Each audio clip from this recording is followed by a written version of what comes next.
And along with Professor Apurva Javadekar and Professor Shashwat Alok, I am thrilled to welcome Guy Jabb to this conversation today. Taking the pulse, is governance and stewardship a help or a hindrance to jumpstarting India? Okay.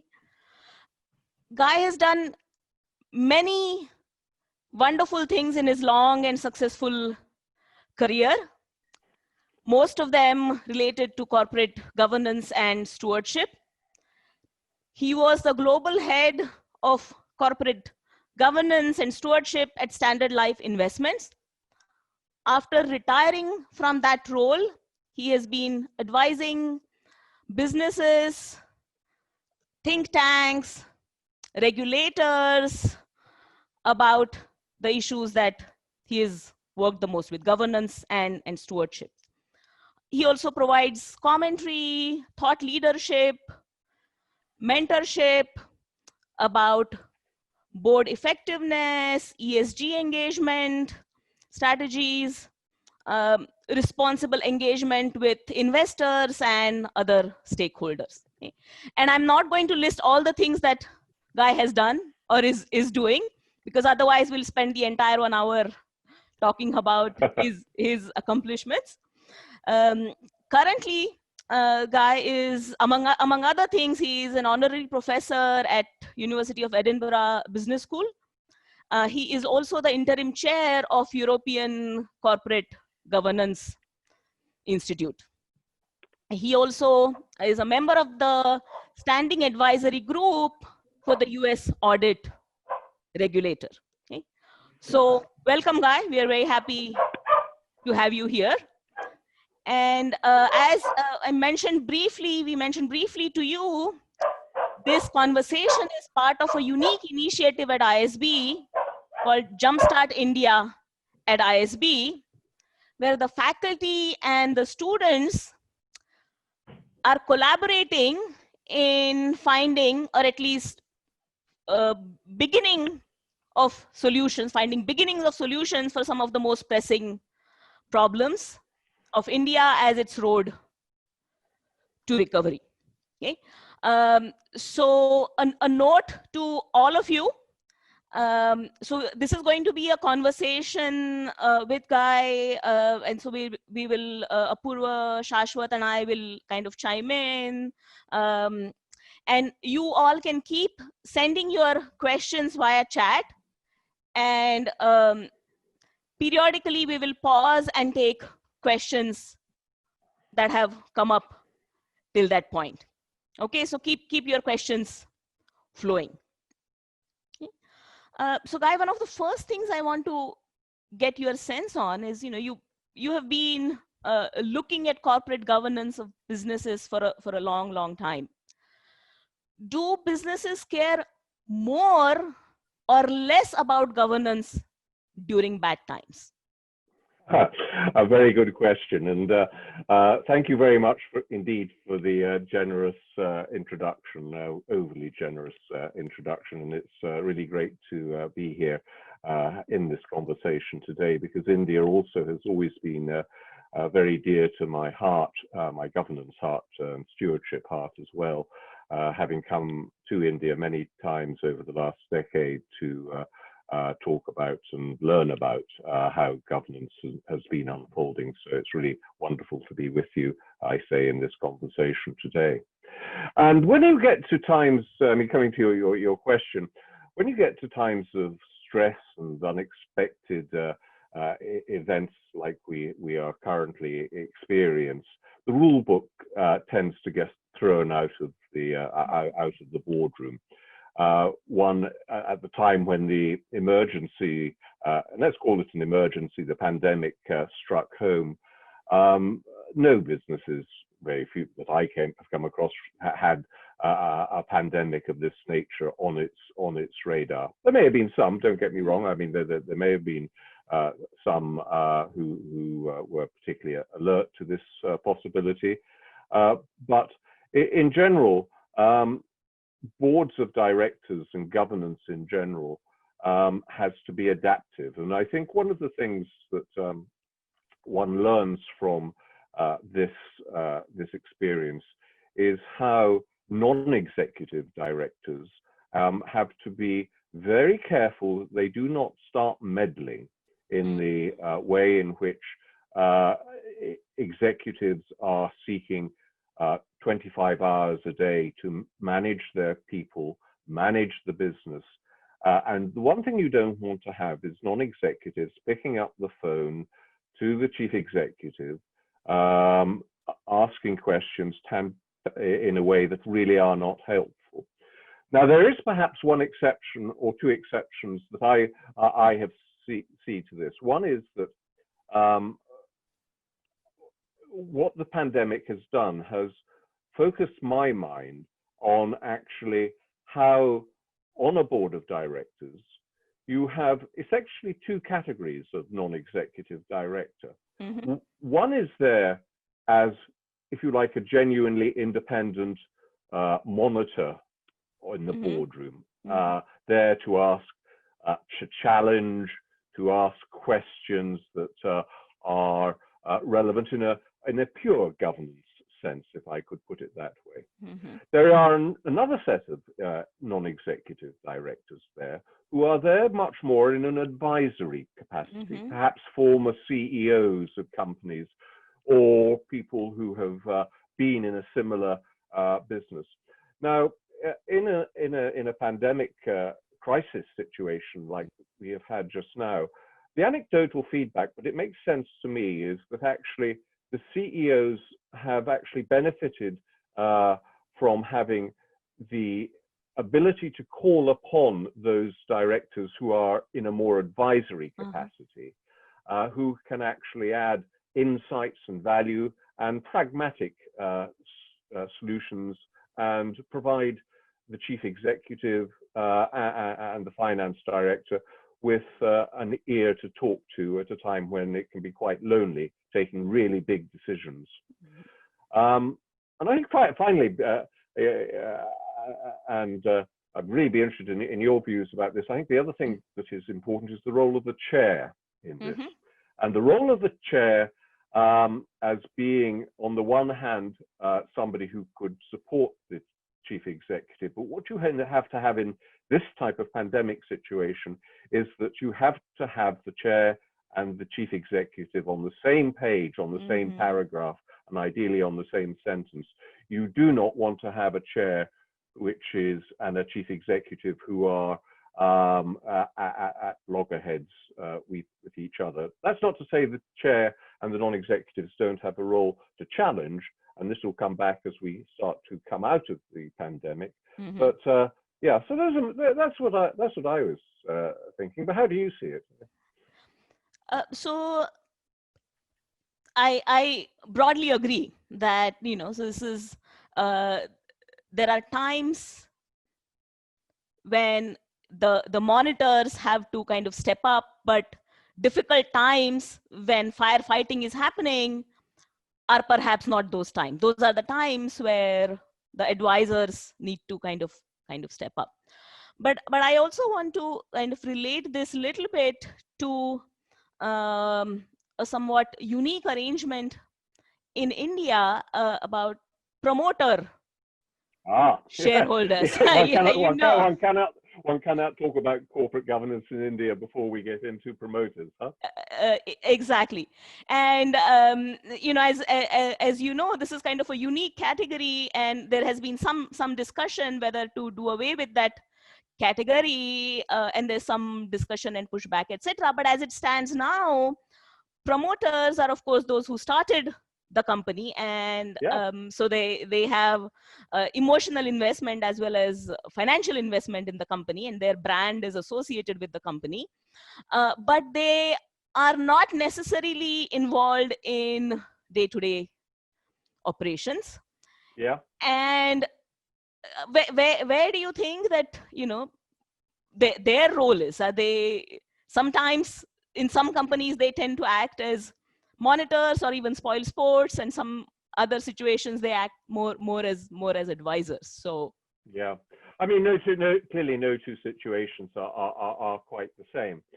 But also, I mean, I think let's bring the C word of compassion and culture into the equation, because there's a lot of talk, and has been a lot of talk in the lead up to the pandemic, about culture, certainly, and during the pandemic, compassion, the way in which companies treat their workers and their families, has been something which doing the right thing is something which companies have clearly sought to do, but nonetheless there have been tensions and pressures as to how far and where the boundaries lie on this.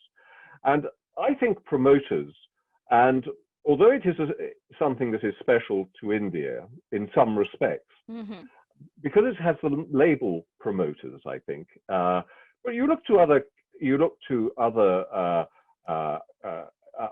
capital markets, particularly when you look to the Facebooks of the world, you look to Elon Musk in America, they are a promoter, and they put their emotional aspect in it. They have their financial capital, they have their reputation set on it. And I think that what promoters have to do, however, in this situation, is that they, and perhaps, I don't know how this is regulated in India, but promoters have to put self-interest to one side. It has to, particularly in a crisis, it has to be the best interests of the company, the best interests of the entity, which they have to promote and support. And if they do that, then the other things will flow from that, which are then, in an ideal world, for the benefit of the company, for the benefit of its employees, for the benefit of its management, its customers, suppliers, and its promoters in the long run.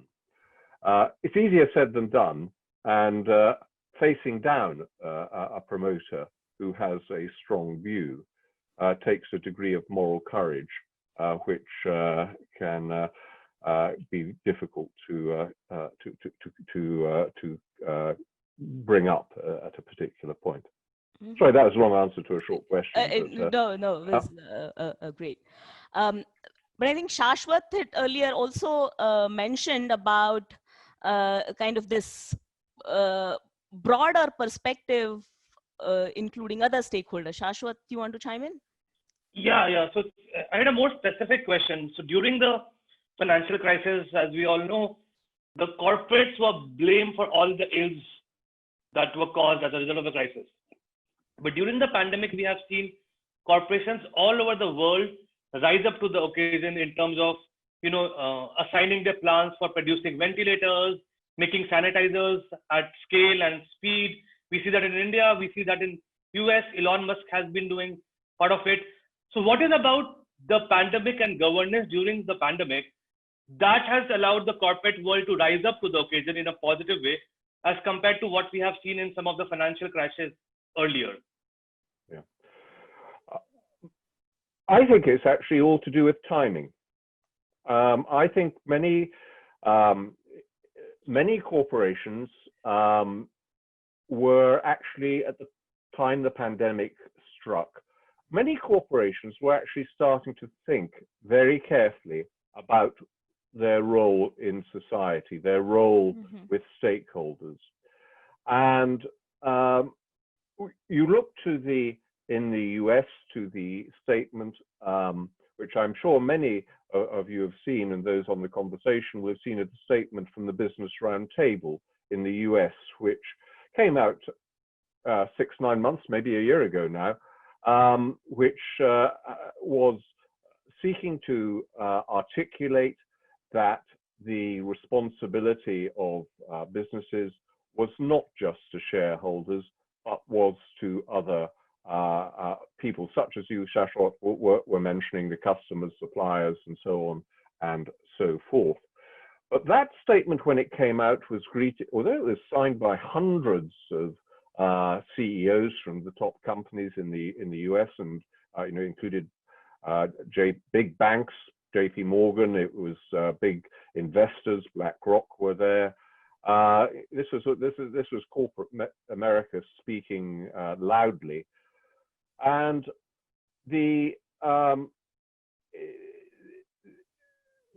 this statement was greeted with quite a lot of skepticism when it came out. People were asking, well, this is just America in particular putting on a greenwashing onto their reputation. They don't really mean it. And actually the investment community, and I was part of the investment community in my younger youth, the investment community were actually very critical about actually the leakage of capital, of finance into these other stakeholders to their detriment. Contrast that with the UK, where we had a review of our Companies Act leading up to the Companies Act 2006. And there is a section in our Companies Act called Section 172. And our Section 172 sets out not so much the role of the company, but the role of directors. And the role of the directors is to, I think, quite interesting coming back to the earlier question. I've got this on my mind. I don't have it in front of me, so it may be wrong. But I think the words that it uses is to promote the success of the company. They're promoters. I hadn't made the linkage before. I may be wrong. That may not be what it says. But it doesn't mention shareholders anyway. But it says to promote the success of the company, having regard to the interests of various people. And it mentions employees, stakeholders, or suppliers, customers, and those, and so on.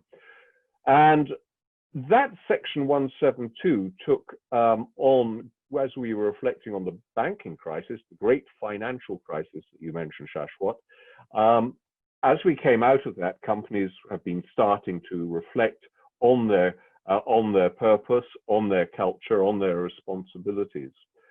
And therefore, when this crisis struck, I think that many boards and companies just saw this as an opportunity to actually embrace many of the values that it had been talking about in a way that sought to achieve that objective. However, I would also say that whether the degree to which rhetoric and reality are aligned is not yet clear. I mean, I'm sure, like you, I got trillions of emails in the first month of the pandemic from chief executives of airlines, hotels, who I'd never heard of before, but were calling me by my first name and telling me what wonderful things that they were doing. And one had to take that at face value. And it's actually very difficult for employees to actually blow the whistle at a time when actually their job is under stress. So that all said, I do think, and I have a UK lens on it largely, I do think that companies have largely done the right thing and sought to do the right thing. But I think how that is sustained as we come out into the next phase and the next phases of the pandemic, the post-pandemic era, is going to be very telling. But do you think, I mean, I'd be interested in your views. One of the things that I also would observe is that since the great financial crisis, when the millennials was just coming out of school, the millennials now have a voice. Some of the millennials will be listening to this conversation today. They have brought a different value set into the language of business. And I wonder whether that's had a difference, but I wonder what you think. So yeah, I think definitely as the composition of consumers is also getting more towards millennials. Companies, for their own success, want to pay more attention to these views. And so this may be a cynical interpretation to some extent, that for appealing to their own consumers, their own brand image, companies may want to at least appear to do Yeah. good. And a pandemic is in a way a very, very clear test if you are a good citizen. If you're not doing good things during such a big crisis during a pandemic, then you cannot claim that you are a good citizen. Sure. It's like a litmus test, isn't it, for that? Absolutely. And I know in India, as in the UK, you have you mentioned, Rashi, the word monitors earlier, and the role of the media in this is actually also, I think, very important. Where consumers have always found it difficult to get traction with companies. I mean, we're all consumers. We've all had experience where something has gone wrong, and trying to get past the customer service desk to get real traction is a waste of time and space. But the media have, particularly in a post-pandemic, they don't have the same threats over them in the way that employees do. They can call out companies which actually are not delivering on their rhetoric if they happen to pick it up. But I think many of them will do. And when the tide goes out, we will hear some sad stories of where of treatment. But that all said, I mean, I do think that in the generality, companies have sought to do the right thing. But India, of course, in India also, you've had the issues around migrant workers and things of that nature too. And I recognize that the issues in India are perhaps rather different and rather more sensitive and tragic in some respects than I experience here. Yeah, Apurva? Yeah, hi guys. So I had a related question. So as we were talking that financial crisis or these pandemics could be sort of a good time for companies to show that they are good citizens, incorporate many of the good governance practices. Do investors, bankers, financiers look at these initiatives or improvements in the corporate governance standards in these times to deal with this type of companies differently or more favorably? I mean,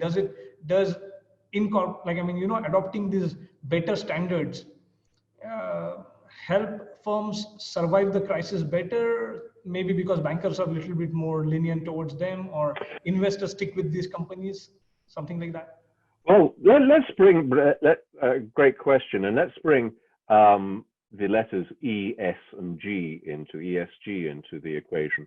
Because at the time of the great financial crisis, we didn't have E, S, and G were three letters in the alphabet that were quite well separated from each other. We talked about governance, and stewardship only came along, at least in the UK, through the work of Sir David Walker, who did a very, very good report, and I commend it to everybody on the call for reading from cover to cover about the governance of banks and other financial institutions after the crisis. But he called out shareholders, in particular investors, as to whether or not they were stepping up to the plate. And it was that which actually got stewardship off the runway, and it has now broadened out into ESG. And coming back to timing, to therefore come to the meat of your question, again, this crisis has come at probably a time when actually the institutions, investing institutions, and it's not just shareholders, by the way, I think banks and debt providers have a very significant role to play here. They have become resourced to deal and engage with companies about environmental, social, the S, by the way, is for social, not for stewardship, and governance issues. And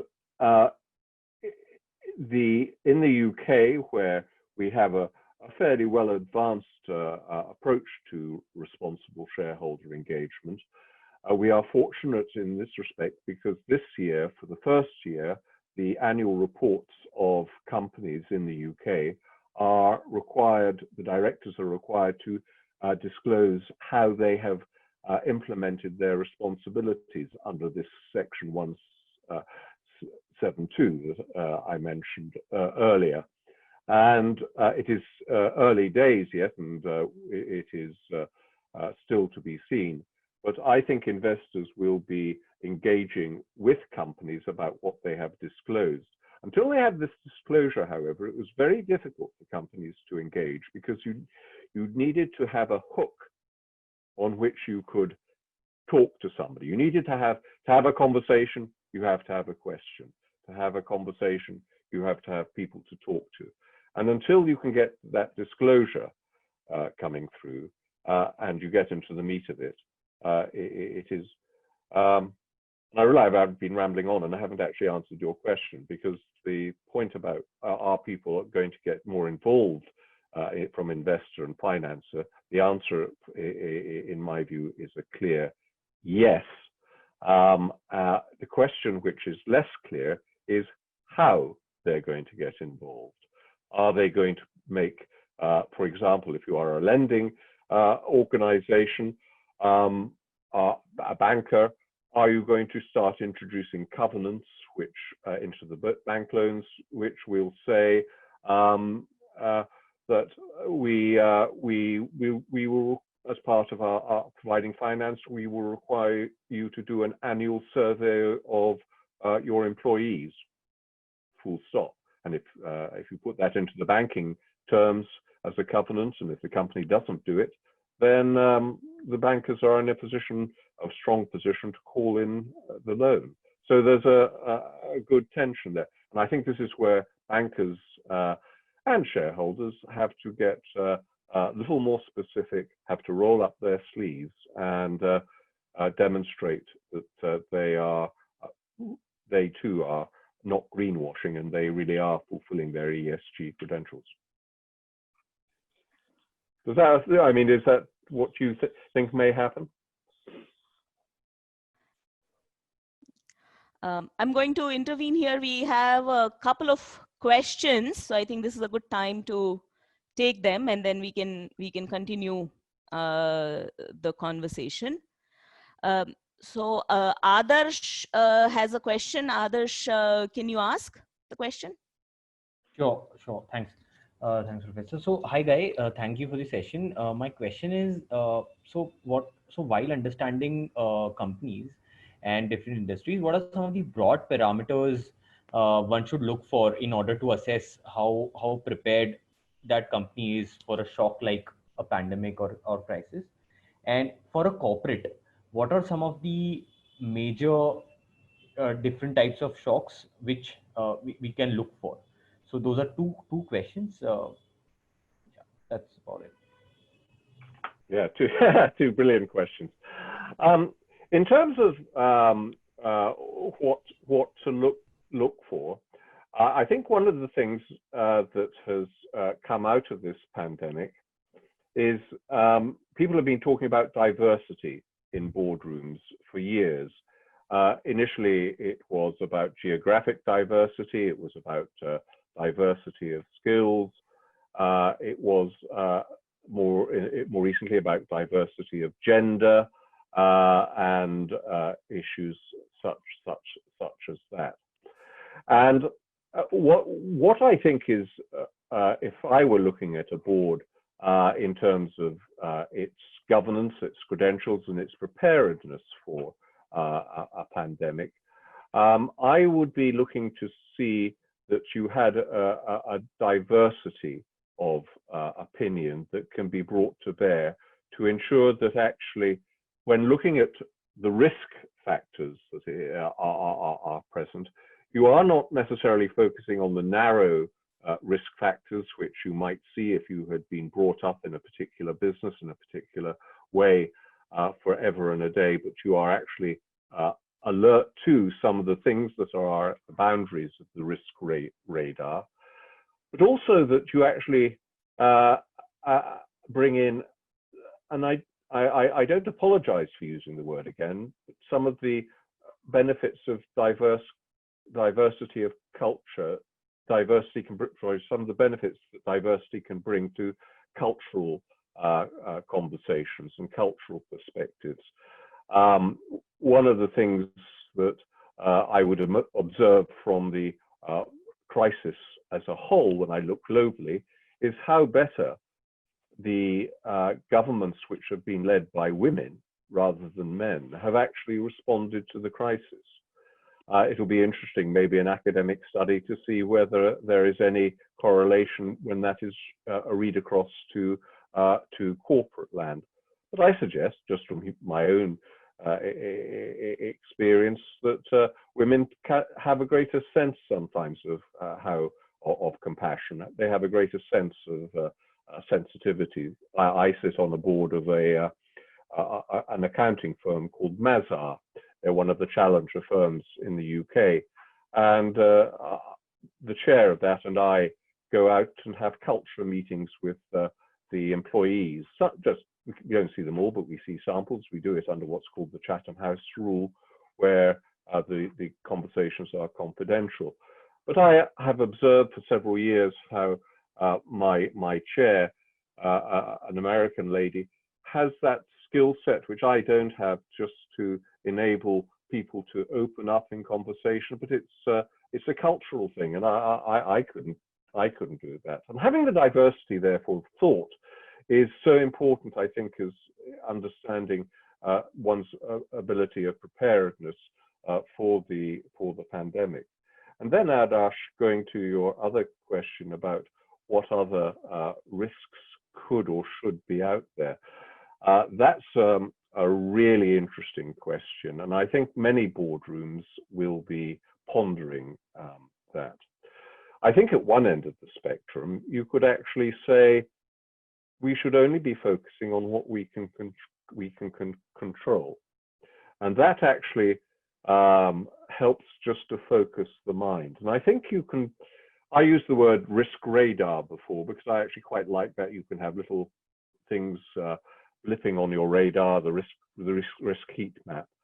And I think that approach enables you to actually have a broad radar at which you actually can identify, and people will now have pandemics or global catastrophes on their radar. We did.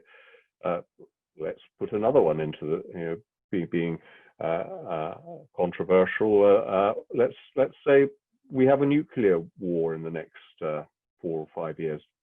India is a nuclear power. UK is. China, we're seeing a lot of the US. We're seeing a lot of national retrenchment going on. How many boardrooms, I wonder, have talked about, well, what happens if there is a nuclear war in our sphere and the fallout from that? What are we going to do about that? And what will it mean for our supply chains? And they cannot control whether or not there's going to be a nuclear war, but they can control what their supply chains are. They can control how their employees will work.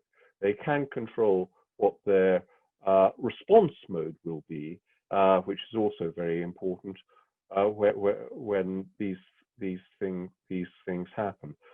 So as I talk through your very interesting question, because I don't really know the answer, but I think where I'm coming to is that boards should be clearly aware of these mega shocks, but they should be distilling their evaluation in a way that enables them just to focus on what they can control and how they will control it, so that the processes are more in place rather than scrambling to find the answer. Thank you so much. I think that's a brilliant way to put it. Thank you so much. And then next question is from Siddharth. Prati, sorry, I will just interrupt. So go ahead.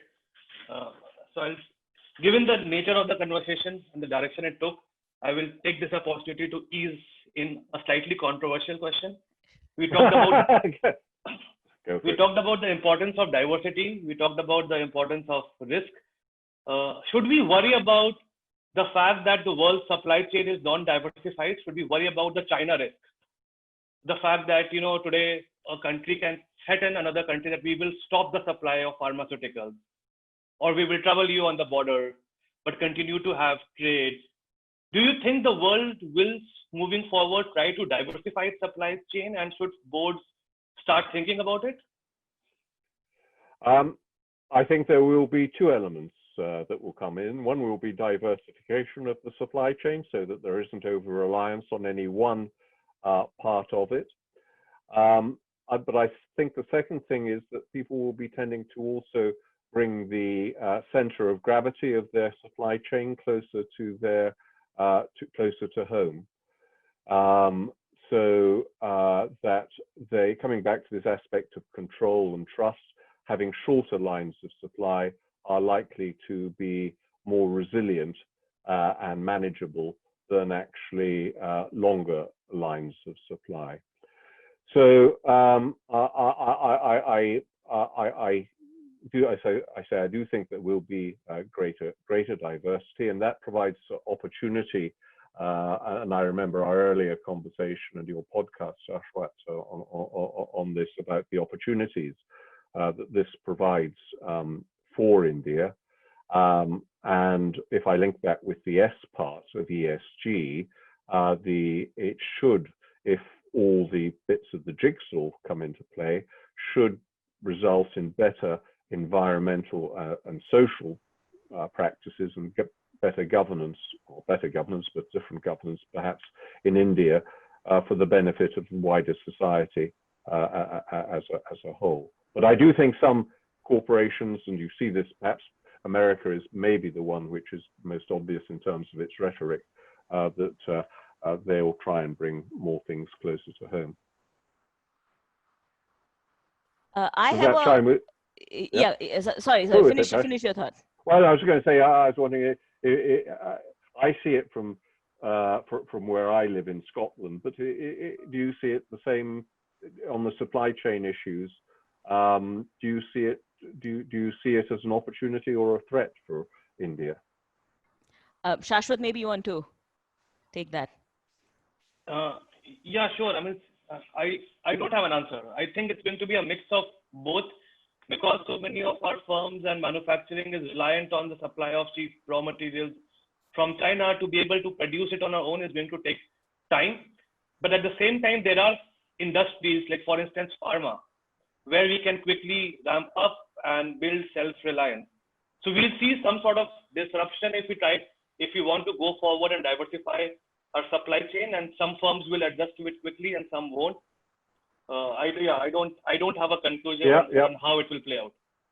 And I think the other thing too, and I'm standing here in Brexit land, where we are also a crisis perhaps of itself in that regard, but it's an opportunity. And I think as supply chains develop, it isn't just the supply chain, it is the supply relationship that will be important, because we in the UK, but we are seeing the world being fragmented at the moment. So I don't think it's going to be just the UK. One is going to have unilateral trade arrangements. The UK hopefully with India, India with Australia, and so on and so forth. And the terms of those trade will actually have some impact upon, coming back to promoting the success of the company, will have some implications for how how the supply relationships and how the supply mapping will unfold over the next few years. I think relationships are going to be really, really important as we go forward into the next phase of life. The mutual support that will come from that. But anyway. My follow-up question on this conversation is again kind of, relating to rejigging of the supply chain that is globally likely to happen. And one ambition that India has is to attract some of the global players that are currently manufacturing out of China to move their manufacturing to India. And that will involve, in many cases, some collaboration with local Indian companies.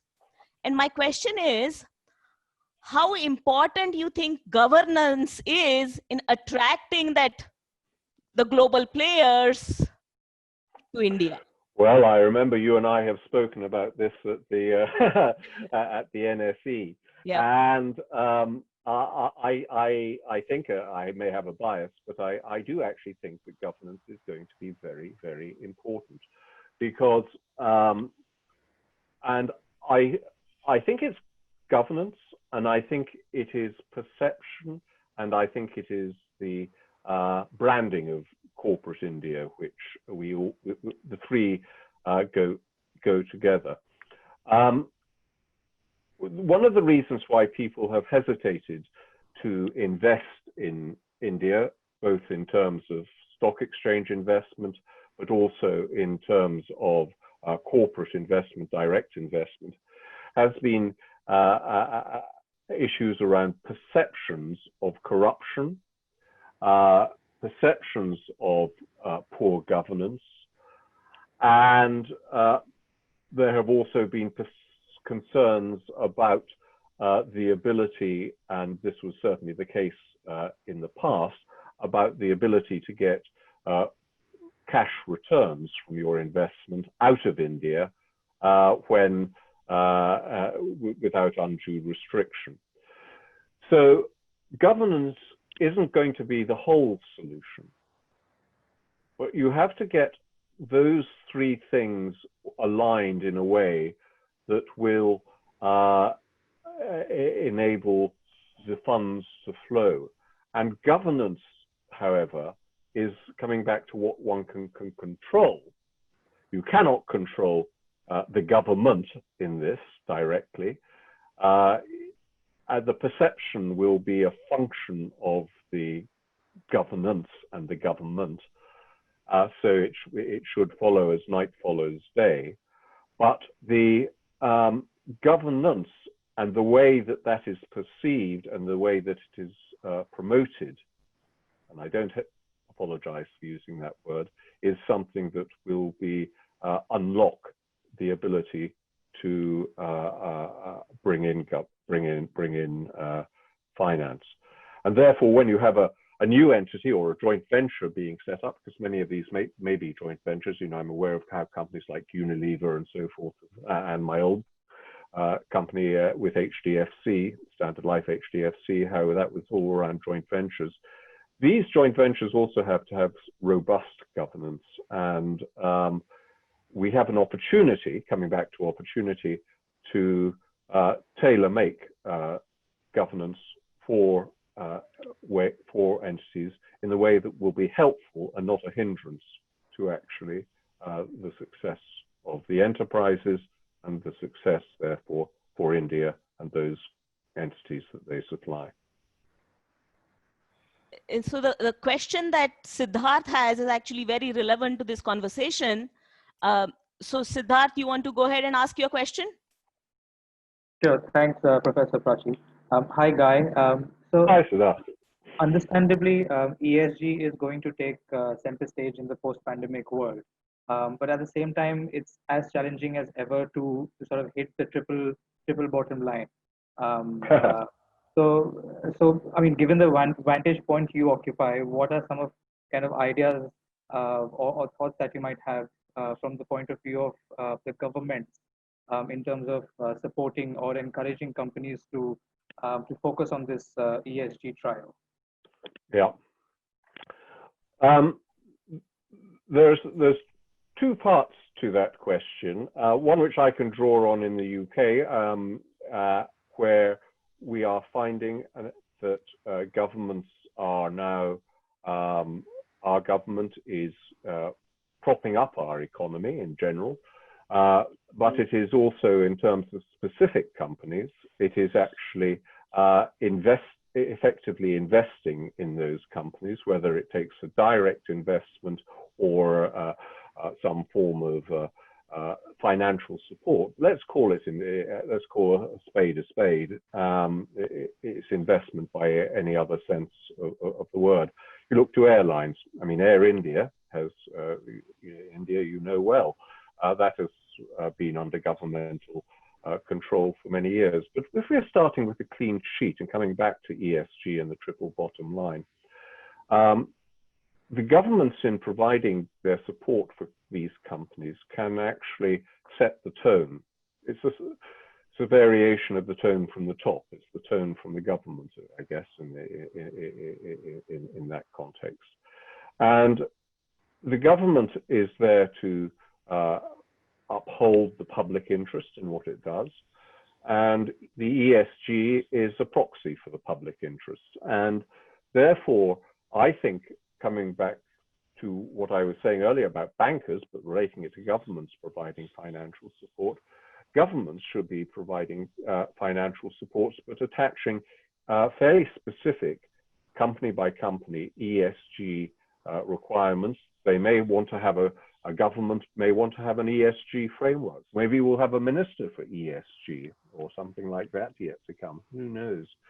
But they would have a framework which would be enduring and other work.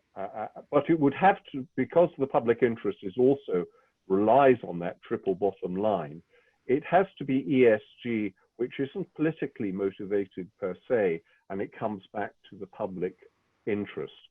And therefore, the governments, and I don't know how it happens in India, we have a sort of quango here in the UK, which looks after the government's investments, but it may be that that quango has to become almost like a sovereign wealth fund and actually become independent in its government, so it isn't politicized unduly. Siddharth, I'm not sure if I've answered your question, but does that sort of go some way? No, that makes a lot of sense. So what I picked up from that was some kind of direction towards the leadership element, in the sense that the government should, like you said, in terms of financing, so you lead by example, produce a few ESG focused case studies as such, and then let the rest of the market replicate.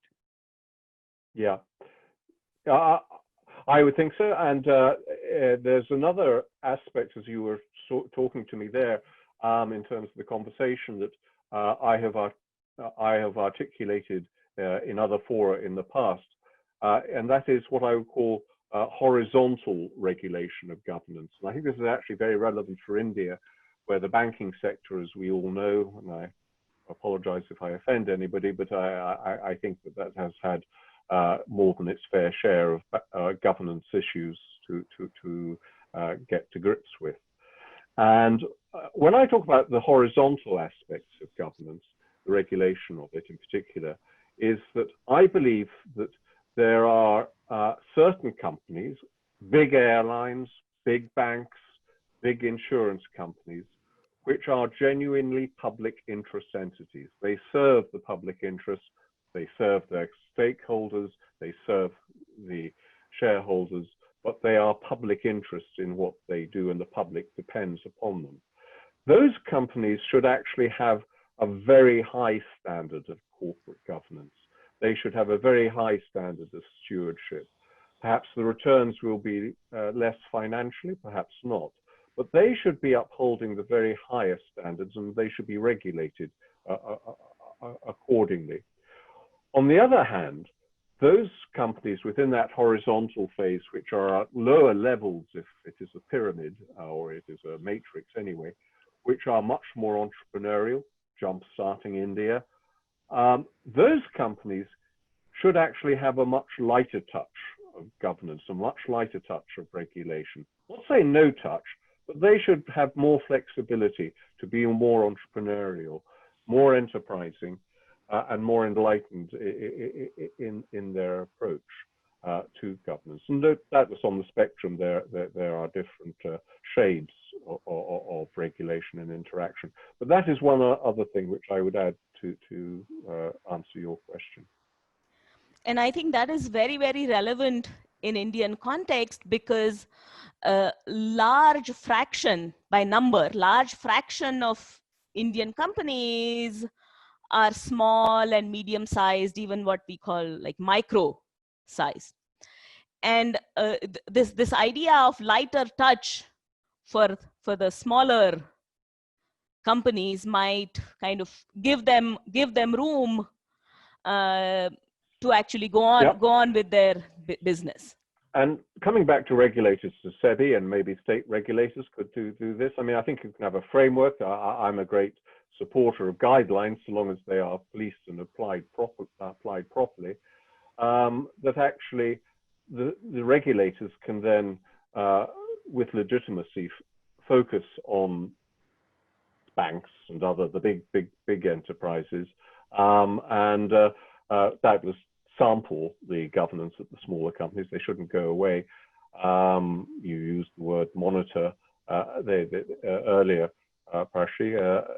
Monitor might be a bit soft, perhaps, in this context, but they should be like an iron fist in a velvet glove, ready to pounce if they need to. But they should let the enterprising companies get on with it, and perhaps shareholders should actually and promoters should be more assertive. One of the things do you have any other questions, or? Go ahead. You go ahead. I was going to say, one of the things that we are debating in the UK at the moment is actually about AGMs, annual general meetings, and as to whether actually AGMs have become virtual, which is, some people say it's brilliant, some people say it's terrible, but it actually it means that we have had the face of technology held up to us in this regard. Annual general meetings in the UK, very few people, very few institutional investors attend. It costs company a lot of money to organize things. And questions are starting to be asked, do we actually need an annual general meeting? Should a company actually just have a meeting every 3 years?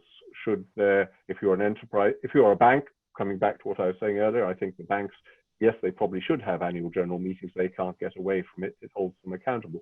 But there are other companies where it's much more efficient and much more productive, really, just to have a meeting every so often. And are they meetings to talk about things, or are they meetings just to vote? And should you have voting separate? So there's lots of things going on in AGM space that I just wanted to highlight for you.